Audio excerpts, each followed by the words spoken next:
ஆண்டவரும் உலக ரட்சகர் மீட்பருமா இருக்கிற இயேசு கிறிஸ்து அற்புத நாமத்தினால் யாவருக்கு வாழ்த்துக்களை தெரிவித்துக் கொள்கிறோம். தேவன் தாமே பாவ உலகத்தில் வாழ்ந்து கொண்டிருந்த என்னை தெரிந்து கொண்டு ஊழியத்தை கொடுத்து ஊழியத்தில் நடத்தி வருவதை யாவரும் அறிந்த உண்மைகள். இந்த நிகழ்ச்சியை பார்க்கிற ஒவ்வொருவருக்கும் இயேசு நாமத்தினால் வாழ்த்துகிறேன். சபையை கொடுத்த நாட்களில் இருந்து சபையில வெறுமனவே ஒரே மொழி தமிழ் மொழியில பிரசங்கித்து வந்ததை நீங்கள் யாவரும் அறிவீர்கள். ஆனால் உள்ளத்திலே இன்றைய நாட்களிலே அநேக பிள்ளைகளை பார்க்கும்போது எல்லாம் ஆங்கிலத்தில் படிப்பதை நாம் அறிந்திருக்கிறோம். அதனால் இந்த பிள்ளைகள் எல்லாம் இந்த ஆங்கிலத்தில் அவர்கள் படிக்கிற அந்த மொழியில் அவர்கள் கற்றுக்கொள்ள வேண்டும் என்று சொல்லி தேவனிடத்துல தொடர்ந்து ஜெபித்து வந்தோம்.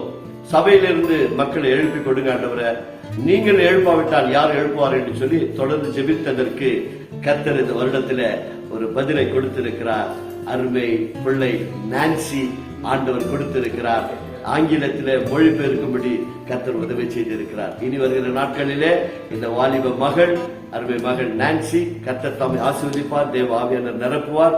தொடர்ந்து இந்த பிள்ளைக்காய் செபித்துக் கொள்ளுங்கள். அவருடைய பெற்றோர்கள் மனமுகர்ந்து இதற்காக அவர்கள் செபித்து அவர்கள் முயற்சி எடுத்து அவர்கள் கற்றுக் கொடுத்து அந்த பிள்ளையை தைரியப்படுத்தும்படி கர்த்தர் உதவி செய்திருக்கிறார். அதனால் பெற்றோருக்கும் இயேசு நாமத்தினால் நன்றி செலுத்துகிறேன்.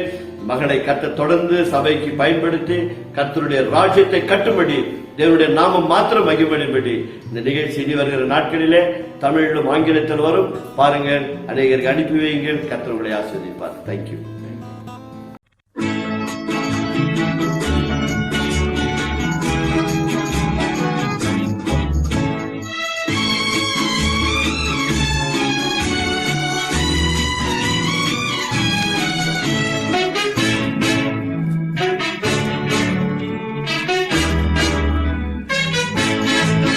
பரிசுத்தர் கூட்டம் நடுவில் ஜொலி தேடும் சுத்த ஜோதியே ஆரூபியே வேளையில் ஆடியார் நெஞ்சம் வாரிரோ ஆரூபியே வேளையில் ஆடியார் நெஞ்சம் வாரிரோ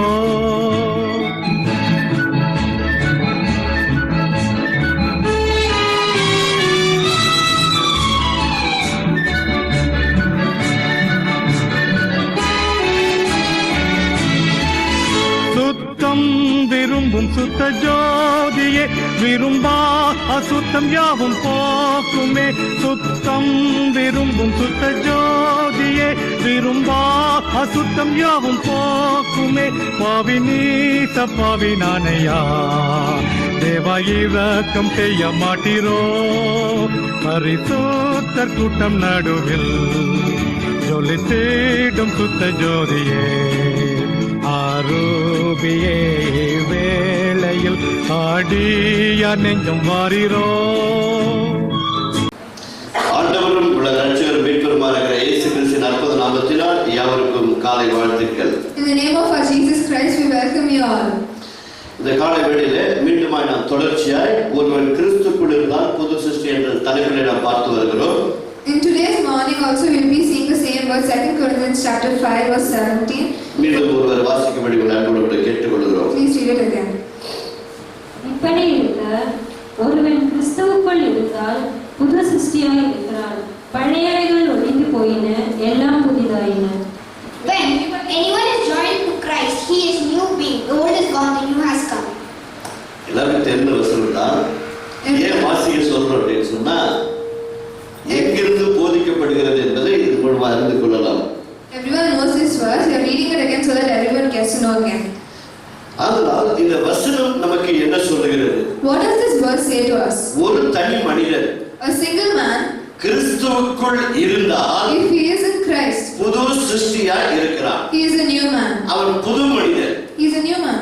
நேற்று வரைக்கும் அவன் பழைய மனிதன். Till yesterday he was the old person. கிறிஸ்துவை என்றைக்கு இரட்சகராய் ஏற்றுக்கொண்டானோ when he accepted Christ as a savior அன்றைக்கே அவன் புதிய மனிதனாய் மாறுகிறார். that day only he changes into a new creation. இந்த புதிய மனிதனுக்குள்ள இருக்கிற குணங்களை பற்றி தான் நாம் பார்த்து வருகிறோம். We are seeing all the manners which a new person has in him. பழைய மனிதன் The old person அநேக பாவ காரியங்களை செய்தார். was doing many sinful things. ஆனால் புதிய மனிதன் But the new person, அந்த பாவத்தை எல்லாம் விட்டு விலகி he should come away from all his sinful ways. பரிசுத்தத்திலே வாழ ஆரம்பிக்கிறார். He will start living in his holy things. அதற்காக தான் வேதம் நமக்கு சொல்லுகிறது, That is what the Bible says. பரிசுத்தவான்கள் பரிசுத்தவதிகள் என்று சொல்லி.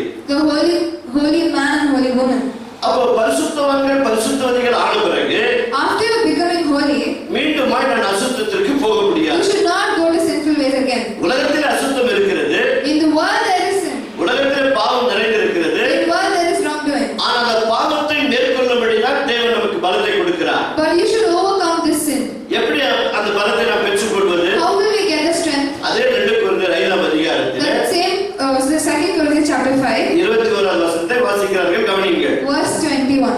அப்ப இந்த வசனம் என்ன சொல்லுகிறது? What does this verse say? நம்முடைய பாவங்களை, For our sins, நம்முடைய பாவங்களை our sins இயேசுவின் மேல் வைத்தார் என்று இங்கு போதிக்கப்படுகிறது. was kept on Jesus Christ. ஏன்? Why? நாம் பாவம் செய்து மகிமை இழந்து போனோம். Because of doing sin, we lost our glory. அதனால் அவருடைய பிள்ளைகள் Their children, God's அவரை children, போலவே வாழ வேண்டும் என்பதுதான் இறைவனுடைய விருப்பம். should live like him only is God's will. அதாவது வேதம் என்ன சொல்கிறது? What does the Bible say? தேவன் நீதியாகும்படிக்கு. For God to make his people righteous. வாசிக்கிறார்கள், கவனியுங்கள். Please listen when they read. Christ was without sin, but for our sake God made him share our sin in order that in union with him we might share the righteousness of God. Tamil வாசிக்கிறேன். நாம் அவருக்குள் நீதி தேவனுடைய நாம் அவருக்குள் When we are in him, தேவன் நீதியாகும்படிக்கு. பாவம் அறியாத அவரை பாவம் அறியாத அவரை நமக்காக பாவமாக்கி யாருக்காக? நமக்காக தான் அவர் பாவமாக்கப்பட்டார். for us only was made sin. இந்த பூமியில வாழ்ந்த நாட்கள் எல்லாம் When he lived on this earth, அவர் நீதியோடு வாழ்ந்தார். he lived with righteousness. பாவம் செய்யாதவராய் வாழ்ந்தார். He lived without a sin. பாவத்தை மேற்கொண்டு வாழ்ந்தார். He overcame sin. பிசாசின் ஆதிக்கங்களை நிர்மூலமாக்கி வாழ்ந்தார். He left the temptations of Satan. அனைவரும் என்ன சொல்லுகிறார்கள்? What many people say is, அவர் தேவன் அல்லவா, he is God, right? அவர் கடவுள் அல்லவா, He is God, right? அதனால தான் அவரால் எல்லாவற்றையும் மேற்கொள்ள முடிந்தது. That is why he was able to overcome every problem. நாம் மனிதர்களா இருக்கிறோம். Because we are humans, ஏதாவது ஒரு பலவீனம் இருக்கும் இல்லையா? there is some weakness in us, no? ஏதாவது ஒரு பாவம் செய்து விடுவோம் We அல்லவா? will do some of the other mistakes. அதனால தான் நம்மை பாவி என்று சொல்லி நம்மை தாழ்த்திக் கொள்கிறோம். That is why we say ourselves are sinners. பாவியாய் வாழ்ந்தது உண்மைதான். We are living in sin, true only. ஆனா விடுதலை பெற்ற பிறகு But after you are delivered, வேதம் என்ன சொல்லுகிறது? what does the Bible say? நாம் நீ தேவன் நீதியை பெறும்படிக்கு.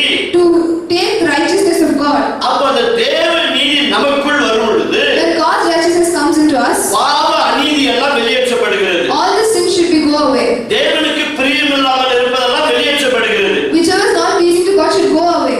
அப்போது இயேசு இந்த பூமியில வாழ்ந்த நாட்களிலே When Jesus lived on this earth, அவர் தேவனாகவே இருந்தாரா? did he be a God only on earth? முற்றிலுமாய் வேத சத்தியத்தின்படி According to the Bible, truly and truly he was 100% அவர் மனிதனாய் இருந்தார். 100 to 100% he was a human. அதைத்தான் வேதம் நமக்கு போதிக்கிறது. That is what the Bible says. அவர் மனிதனாய் வந்ததினால தானே Because he came as a human only, no? அவரை சிறைப்பிடித்தார்கள், They were able to capture him. அவரை காரி உமிழ்ந்தார்கள், They were able to hurt him. அவரை அடித்தார்கள், They were able to slap him. சிலுவையில் அறைய வேண்டிய முடிந்தது. They were able to hit him on the cross. காரணம் என்ன? What was the reason? அவர் மனிதனாய் இருந்தார். Because he was a human. மனிதனாய் இருக்கும் பொழுது When he was a human, அவர் எப்படி இந்த அற்புதங்களை எல்லாம் செய்தார்? how did he do the miracles? இது அநேகருக்கு புரிவதில்லை. This many people do not நாம் understand. கிறிஸ்துவுக்குள் புது சிருஷ்டியாய் மாறின பிறகு When you are a new creation in Christ, தேவனுடைய வார்த்தை நமக்குள்ளே வரும் பொழுது when God's word comes into us, தேவனுடைய வார்த்தையிலே நாமும் அப்படிப்பட்ட பாவங்களை மேற்கொள்ள முடியும். we are able to overcome the sin. அசுத்தங்களை மேற்கொள்ள முடியும். We can overcome the unholiness. பிசாசு கொண்டு வர காரியங்களை மேற்கொள்ள முடியும். We'll be able to overcome the things Satan brings us. வேதத்திலிருந்து ஆதாரங்கள் இருக்கிறது. There are examples in the Bible. பிலிப்பியர் Philippians 2ஆம் அதிகாரத்திலே chapter 2. இது தெரியாத விசுவாசிகள் இருக்க முடியாது. There are no one who does not know this verse. இயேசு எப்படி இருந்தார் என்று வேதம் தெளிவாய் போதிக்கிறது. The Bible says how Jesus was there. 2ஆம் அதிகாரம் Chapter 2, 6வது வசனத்திலிருந்து வாசிக்க கேட்போம். read from verse 6. தெளிவாய் எழுதப்பட்டிருக்கிறது. It's written clearly. அவர் தேவனுடைய ரூபமாய் இருந்தும் Though he was in the form of God, தேவனுக்கு சமமாய் இருந்ததை because he was equal to God, கொள்ளையாடின பொருளாக எண்ணாமல் equality of the thing was not grasped. தம்மை தாமே But he made himself அடிமையின் ரூபம் எடுத்தார். taking the form of a servant. அப்ப முற்றிலுமாக But truly, அவர் அடிமையின் ரூபம் எடுத்து வந்தார். he came in the form of a servant. தமிழாகித்து வாசிக்க. Please read. He always had the nature of God, but he did not think that by force he should try to become equal with God. 7. And instead of this, of his own free will, he gave up all he had and took the nature of a servant. He became like man and appeared in human likeness. He was humble and walked the path of obedience all the way to death, his death on the cross. அவர் தேவனுடைய ரூபமாய் இருந்தும் அவர் தேவனுடைய ரூபமாய் இருந்தும் Though தேவனுக்கு சமமாய் இருப்பதை தேவனுக்கு சமமாய் இருப்பதை He did not count equality with God. கொள்ளையாடின பொருளாக எண்ணாமல் கொள்ளையாடின பொருளாக எண்ணாமல் தம்மைத்தாமே Made himself வெறுமையாக்கி வெறுமையாக்கி nothing, அடிமையின் ரூபம் எடுத்து அடிமையின் ரூபம் எடுத்து taking the form of a servant. மனுஷர் சாயலானார். மனுஷ சாயலாக He was born in the likeness of God. Please have him. அவர் பரலோகத்திலிருந்து வரும் பொழுது When he came from heaven, தன்னுடைய முழு மகிமையை அங்கே இறக்கி வைத்து விட்டார். he kept all his glory in heaven only. இங்க மனுஷ சாயலாகும் பொழுது When he came in the likeness of God, அடிமை ரூபம் எடுத்து மனுஷ சாயலாய் வந்தார். he came in the form of a servant. அவர் மனுஷ சாயலாய் வரும் பொழுது When he came in the likeness of man, அவருக்கும் நமக்கும் என்ன வித்தியாசம்? what is the difference between him and us? நாம் எல்லாம் தாய் தகப்பனுடைய உறவிலே பிறந்திருக்கிறோம். We have been born by mother and father. தேவன் பரலோகத்திலிருந்து அடிமை ரூபம் எடுத்து வார்த்தையின் தேவன் ஆவியாக மரியாளுடைய கர்ப்பத்தில் இடம்பெற்று வந்தார். He was born and he came through Holy Spirit in the womb of Virgin Mary. அந்த இயேசு கிறிஸ்து இந்த பூமியில வாழ்ந்த நாட்களிலே When Jesus Christ lived on this earth, எத்தனையோ வாய்ப்புகள் கிடைத்தது. though he got many opportunities, ஒரு இடத்திலும் கூட அவர் தவறு செய்யவே இல்லை. but even in one place he did not do sin. அதுதான் 2 கொரிந்தியர் 5:21 சொல்கிறது. That is what 2 Corinthians 5:21 says. நாம் தேவனுடைய நீதியாகும்படிக்கு For us to become righteous, நாம் தேவனுடைய நீதியாகும்படிக்கு for us to become righteous, பாவம் செய்யாத அவரை the person who did not do sin, நமக்காக பாவம் ஆக்கினார். God made him a sin. எப்பொழுது பாவம் ஆக்கப்பட்டார்? When he was made a sin, Kalvari சிலுவையிலே in the Calvary cross, நம்முடைய பாவங்களை எடுத்து அவர் மேல் வைக்கும் பொழுது when he bore our sins, அவர் மேல் பாவம் வந்தவுடனே when sin came upon him, நடந்தது என்ன? what happened? என் தேவனே, My God, என் தேவனே, My God, என் தேவனே, God, ஏன் என்னை கைவிட்டீர்? why have you forsaken me? காரணம் என்ன? What is the நம்முடைய reason? பாவங்கள் அவர் மேல் சுமத்தப்பட்டது. Because our sins were borne on him. சாதாரண மனிதராய் இருக்கிறார். He is now a normal human. சாதாரண மனிதராய் இருக்கிறார்.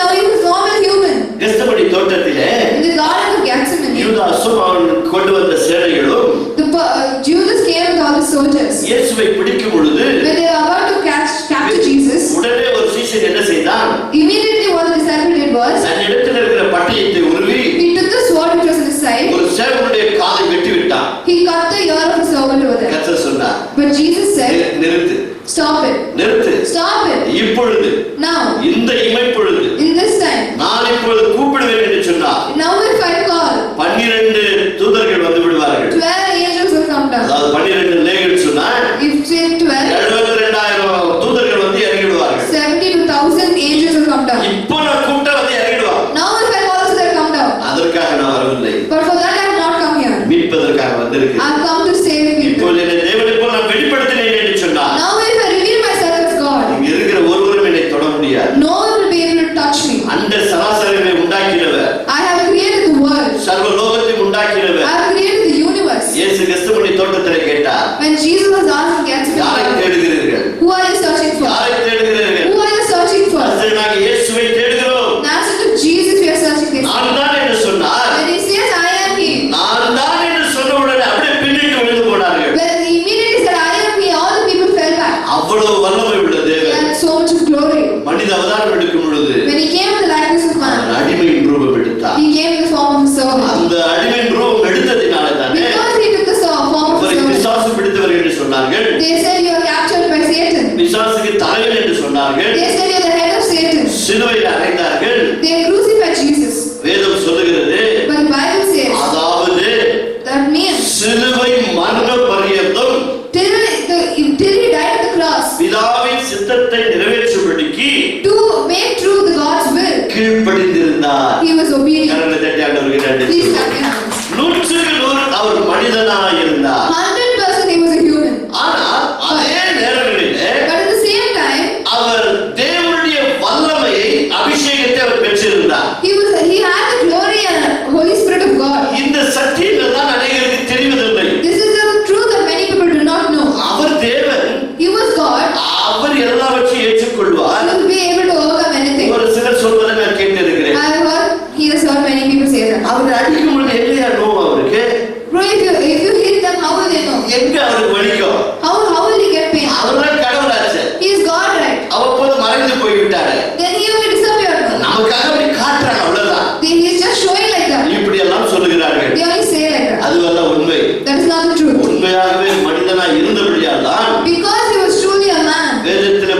ஏற்பாட்டில் எடுத்து வாசித்து பாருங்கள். If you read the New Testament, அவருக்கு தாகம் உண்டாயிற்று, he was thirsty. அவருக்கு பசி உண்டாயிற்று, He was hungry. அவர் சோர்ந்து போனார், He was tired. கெத்செமனே தோட்டத்திலே கதறினார். In the Garden of இதெல்லாம் Gethsemane, யாருக்கு வருகிறது? who all do this? மனிதனுக்கு தான் வரும். Only human can do this. எல்லாம் அவருக்குள்ள இருந்தது. Everything was there with him. ஒரு முறை In once. மார்க் 4ஆம் அதிகாரத்திலே Mark chapter 4, 35 41 வரைக்கும் வீடுகளில் வாசித்து பாருங்கள். verse 35 to 41, read in your house. 35ஆம் வசனத்தை வாசிக்கிறார், கவனியுங்கள். Please read the verse 35. Mark 4:35. Mark chapter 4, verse 35. On the evening of that same day, Jesus said to his disciples, "Let us go across to the other side of the lake." So they left the crowd. The disciples got into the boat. வசனம். அன்று சாயங்காலத்தில் அன்று சாயங்கால வேளையிலே In the evening, அவர் அவர்களை நோக்கி he said to them, அக்கறைக்கு போவோம் வாருங்கள் என்றார். என்ன சொன்னாரு? what did he say? அக்கறைக்கு போவோம். Let's go across the other side. இக்கரையிலிருந்து அக்கறைக்கு போவோம் என்று வாருங்கள் என்று கூப்பிட்டார். He called them to say, we go from here to there. ரொம்ப சந்தோஷமா எல்லா சீடர்களும் போனார்கள். All the disciples were very happy and said, okay, we'll go. அவருக்கு மனிதனாய் இருந்தபடியால் Because they were humans. அவருக்கு கொஞ்சம் சரீரத்துல களைப்பு இருந்தது. Because Jesus was human, he was tired. களைப்பு இருந்ததுனால Because he was tired, படகுல ஒரு இடத்துல ஒரு தலகாணியை வைத்து படுத்தார் என்று வேதம் போதிக்கிறது. on the side of the boat he kept a pillow and slept. மிகவும் நித்திரையா இருந்தார். He was sleeping. மனிதனாய் இருந்தபடியால் Because he was a human, அவர் உறங்கிக் கொண்டு இருக்கிறார். he was sleeping. நடந்தது என்ன? What happened? திடீர் என்று ஒரு புயல் வந்தது. All of a sudden there was a storm. திடீர் என்று ஒரு புயல் வந்தது. All of a sudden there was a storm. என்ன நடந்தது? What happened? சீடர்கள் எல்லாம் கூப்பிடுகிறார்கள். The disciples started calling Jesus. ஆண்டவரே, ஆண்டவரே, Oh Lord, oh Lord. ஆண்டவரே, ஆண்டவரே, Oh Lord, oh Lord. நாங்கள் மடிந்து போகிறோம். We are about to perish. நாங்கள் மடிந்து போகிறோம். We are about to perish. கவலை இல்லையா? Do you not care? யாரை பார்த்து Who கேட்டார்கள்? are they asking to? யாரை பார்த்து Who கேட்டார்கள்? are they asking to? இயேசு அவர்களோடு கூட இருக்கிறார். Jesus is with them. இயேசு இருக்கிற படகிலே புயல் வந்திருக்கிறது. In the boat with Jesus was there was a storm. இயேசு என்ன சொன்னார்? What did Jesus say? இக்கரையிலிருந்து அக்கறைக்கு போவோம் வாருங்கள். He calls them to go from this side to that side. அக்கறைக்கு அழைத்து செல்கிறவருக்கு When Jesus is calling them to the other side, அக்கறை இல்லாமல் இருக்குமா? will there be not another side? சிந்தித்து பாருங்கள். Please think and see. இக்கரையிலிருந்து அழைத்தவர் When Jesus calls from அக்கறைக்கு போகும் பொழுது when Jesus calls them from here to அவருக்கு there, அக்கறை இல்லாமல் இருந்தால் அழைத்தார். did he not care and ask them? ஒரு நோக்கத்தோடு கூட அழைத்தார். He called them with a reason. ஏன் என்று சொன்னால் அக்கறையிலே Because in that side, ஒரு பிசாசினால் பிடிப்பட்ட மனுஷன் அங்கே கஷ்டப்பட்டு கொண்டிருக்கிறார். there was a person who has been captured by the devil. அவனை விடுதலையாக்குவதற்காக To deliver him இக்கரையிலிருந்து from this place, அக்கறைக்கு கடந்து போகிறார். across that place. பிசாசுக்கு ஒரே கோபம். Satan was very angry. நடந்தது என்ன? What happened? புயல் காற்றை விடுகிறார். There was a storm.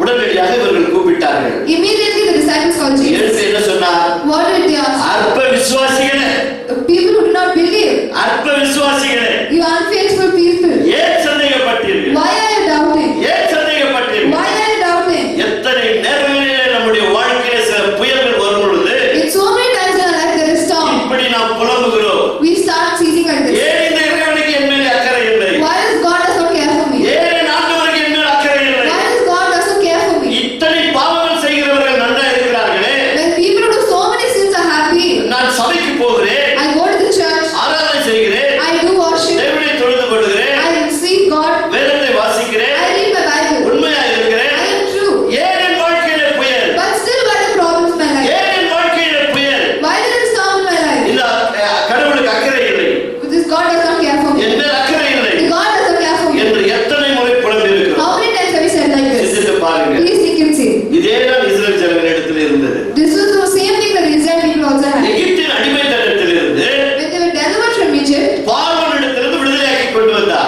God delivered them from வனாந்தரத்திலே நடத்தி கொண்டு வருகிறார். God was leading them in the desert.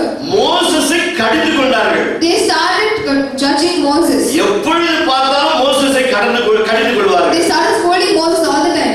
இதே போலதானே The same way only, இயேசு அவர்களோடு கூட இருக்கிறார். when Jesus was with them, அழைத்து செல்வது நம்முடைய ஆண்டவராகிய இயேசு கிறிஸ்து. Jesus only called them to the other side. அவர் வாக்கு மாறாதவர். He is the person who does not cross his word. இக்கரையிலிருந்து அக்கறைக்கு அழைத்து செல்கிறார். When he calls them from this side to that side, இந்த புயல் நம்மை ஒன்றும் சேதப்படுத்தாது என்ற நம்பிக்கை ஒருவருக்கும் இல்லை. the storm won't do anything to us. They did not have that faith. 12 பேரும் அவிசுவாசிகள். All the 12 are unbelievers. அந்த அவிசுவாசிகளை வச்சுதான் வண்டி ஓட்டுங்க. 1.5 வருஷம். With these 12 unbelievers only God was driving with them. யோசித்து பாருங்க. Think and see. நம்முடைய வாழ்க்கையில எத்தனை அவிசுவாசமான வார்த்தைகளை ஆண்டவர் உச்சரித்திருக்கிறார். How many times we have said unfaithful words to God? நடந்தது என்ன? What happened? சிந்தித்து பாருங்க. Think and see. இப்பொழுது மனிதனாய் உறங்கிக் கொண்டிருந்தவர், Jesus was a human sleeping, மனுஷனை போல் களைத்து போயிருந்தவர், who was like a human tired. இவர்கள் எழுப்பின உடனே Immediately when they இப்பொழுது வேறு விதமா எழுந்திருக்கிறார். he wakes up in a different form. வேறு விதமா எழுந்திருக்கிறார். He wakes up in a different form. காற்றை பார்க்கிறார். He looks at the air. அமைதியா இரு. He says, "Be quiet."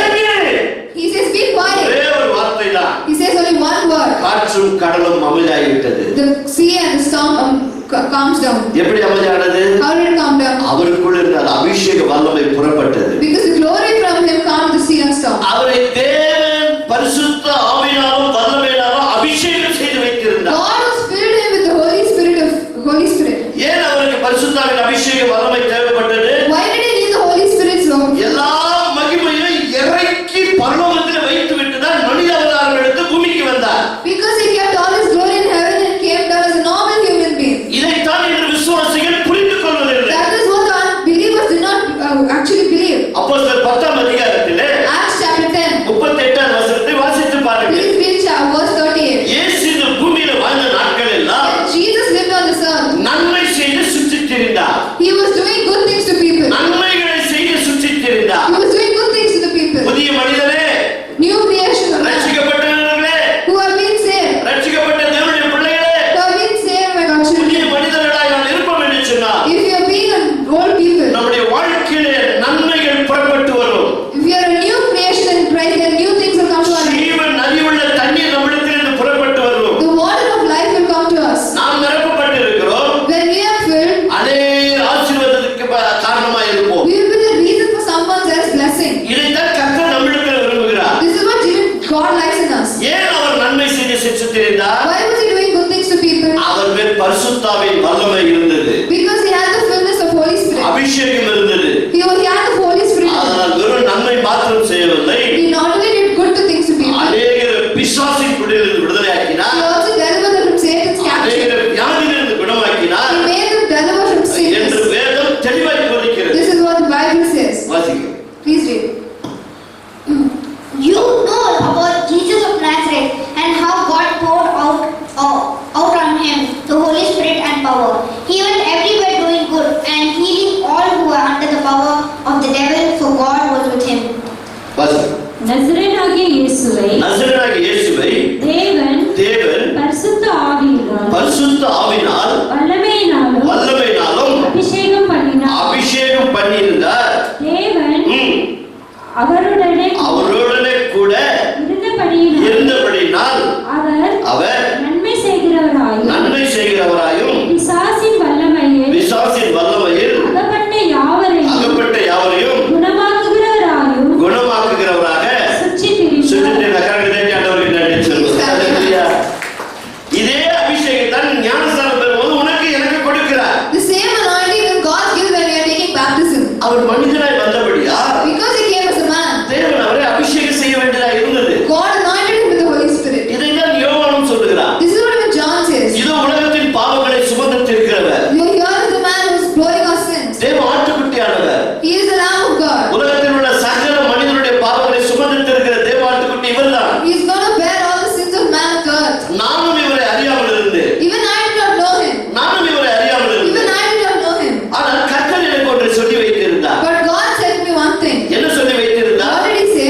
யார் உன்னிடத்தில் வந்து ஞானஸ்நானம் பெறுவார்களோ Whoever takes baptism from you, அவர் மேல் பரிசுத்த ஆவியானவர் வந்து இறங்குவார். the Holy Spirit will come upon him. புறாவை போல அவர் மேல் வந்து இறங்குவார். The Holy Spirit will come up in form of a dove. அதை நீ காணும் பொழுது You see it, இவர்தான் ரட்சகர், he will be the savior. இவர்தான் மீட்பர், He is the redeemer. இவர்தான் பாவங்களை மன்னிக்கிறவர், He is the person who is able to forgive இவர்தான் sins. மனித குலத்தின் பாவங்களை சுமந்து தீர்க்கிறவர் என்று He is the person who is going to bear our sins. பிதாவாகிய தேவன் God the Father யோவானுக்கு வெளிப்படுத்தி இருந்தார். gave evidence to John. அதைத்தான் யோவானும் அங்கு சொல்லப்படுகிறது. That's what even John says here. யோவான் என்ற நற்செய்தி நூலிலே John, Gospel of John, முதல் அதிகாரம் 33ஆம் வசனத்தை வாசித்து பாருங்க.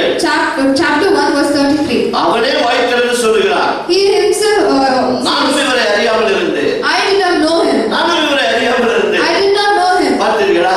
Did you see? நாமும் கூட ஒரு காலத்துல அவரை அறியாமல் இருந்தோம். Sometimes we also did not know God.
அது வசனத்தை வாசித்து பாருங்க. Please read it. என்ன சொல்கிறது? What does it say? அவர் வாக்குத்தத்தம் பண்ணப்பட்ட Whatever he promised what he gave, அந்த பரிசுத்த ஆவியானவரை the Holy Spirit, நமக்கு முத்திரையாக கொடுக்கப்படுகிறது. he will anoint us with him. அப்ப தேவனுடைய அபிஷேகம் நமக்கு தேவைப்படுகிறது. Then God's anointing is needed for us. நாம் என்ன நினைக்கிறோம்? What do we think? இன்னும் பாவி என்று நினைப்பதனால தானே Because we think we are still sinners. அந்த பரிசுத்த ஆவியானவருடைய வல்லமை செயல்படுவதற்கு தடையாய் நாமே இருக்கிறோம். Because we say we are sinners, the Holy Spirit is not able to work in us. இயேசு இந்த பூமியில வரும்போது When Jesus came to earth, மனிதனாய் வந்தார். when he gave the likeness of human, அவரும் ஞானஸ்நானம் எடுத்தார். he also took baptism. பிதாவாகிய தேவன் The God the Father வானத்தை திறந்து opened the heavens, அவர் ஒரு வார்த்தை சொன்னார்.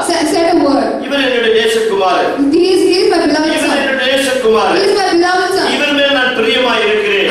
I love him. அதேதான் நீங்கள் ஞானஸ்நானம் எடுக்கும்போது நடக்கிறது. When you take baptism, also the same thing happens. இதுவரைக்கும் எனக்கு பிரியமான பிள்ளை இல்லை. Till now you have not been my beloved child. என்றைக்கு நீ தேவனை ஏற்றுக்கொண்டாயோ, When you accept Jesus as your Savior, என்றைக்கு இயேசு கிறிஸ்து விசுவாசிக்க ஆரம்பித்தாயோ, when you start believing in Jesus, அன்றைக்கு வானம் திறக்கப்படுகிறது. that the heavens open. உன்னை பார்த்து கர்த்தர் சொல்லுகிறார், God says to you, இந்த மகன் என்னுடைய மகள், he is my son. இந்த மகன் என்னுடைய மகள், She is my daughter. இந்த மகன் என்னுடைய மகள். She is my daughter. இப்படி நான் நமக்கு ஆண்டவர் ஆசீர்வதித்து கொடுக்கிறார். This is how God blesses us. சுத்தம் விரும்பும் சுத்த ஜோதியே, விரும்பா அசுத்தம் யாவும் போக்குமே. சுத்தம் விரும்பும் சுத்த ஜோதியே, விரும்பா அசுத்தம் யாவும் போக்குமே. பாவி நீச பாவி நானையா, தேவா இரக்கம் செய்ய மாட்டீரோ. பரிசுத்தர் கூட்டம் நடுவில் ஜொலி தேடும் சுத்த ஜோதியே, ஆரூபியே வேளையில் ஆடியா நெஞ்சம் வாரிரோ.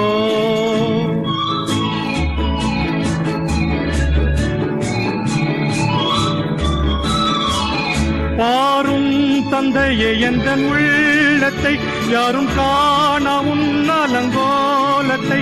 பாரும் தந்தையே எந்த உள்ளத்தை, யாரும் காணா உன்னலங்கோலத்தை. மனம் நொந்து மருளுகின்றேன், பரிசுத்தம் கெஞ்சுகின்றேன். பரிசுத்தர் கூட்டம் நடுவில் ஜொலி தேடும் சுத்த ஜோதியே, ஆரூபியே வேளையில் ஆடியா நெஞ்சம் வாரிரோ.